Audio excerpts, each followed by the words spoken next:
Tanpa sengaja Mona mendengarkan suaminya Hasan sedang melemparkan sebuah rayuan. Ternyata Hasan sedang berbicara dengan potongan bunga.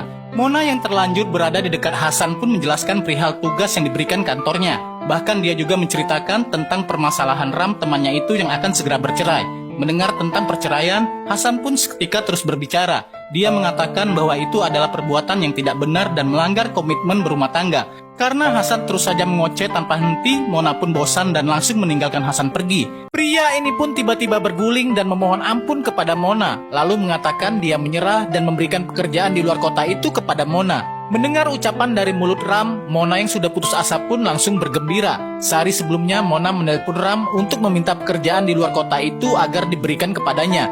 Namun Ram yang saat itu juga sedang bermasalah dengan istrinya tidak setuju. Kemudian Mona menceritakan bahwa dirinya saat ini sangat ingin merasakan kebebasan. Dia berharap dapat pergi jauh dan berpisah dari sang suami. Karena Ram juga menginginkan pekerjaan di luar kota tersebut, maka Ram berjanji akan mencarikan solusi atas masalah yang dihadapi Mona. Keesokan harinya saat di kantor, Ram bersama-sama temannya yang lain membuat sebuah rencana agar Mona dapat berpisah dengan suaminya itu. Ram bertanya mengapa dia ingin sekali berpisah. Mona mengungkapkan alasan pertamanya, yaitu suaminya itu tidak berhenti berbicara dari mulai pagi sampai malam hari.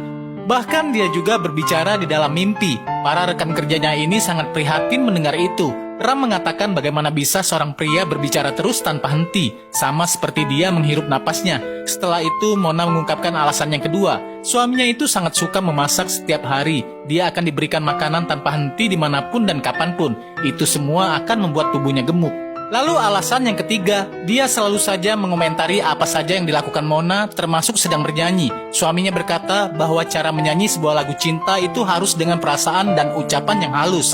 Sehingga segala sesuatu yang Mona lakukan semua menjadi salah. Dan ketika wanita ini akan memberitahukan alasan yang keempat, Ram temannya langsung memohon ampun, karena dia ikut pusing memikirkannya. Keesokan harinya ketika Mona sedang terbaring di sofa sehabis berolahraga, Hasan pun mendekat dan berkata bahwa dia sangat suka dengan aroma keringat di tubuh Mona.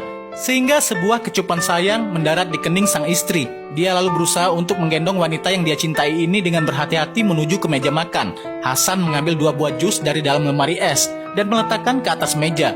Ketika dia sedang mengerjakan sesuatu, tiba-tiba saja Mona mengambil sebuah botol obat yang dapat membius lidah dalam waktu 30 detik. Kemudian Mona langsung menawarkan minuman itu kepada Hasan yang langsung saja diteguk habis oleh sang suami. Mona tersenyum karena rencananya berhasil. Dan benar saja ketika pria ini ingin berbicara kepada istrinya, tiba-tiba saja lidahnya kaku dan tidak berasa. Sehingga dia menjadi terbata-bata dan selalu salah mengucapkan sesuatu. Nah guys, bagaimana kisah ini selanjutnya? Saksikan next part.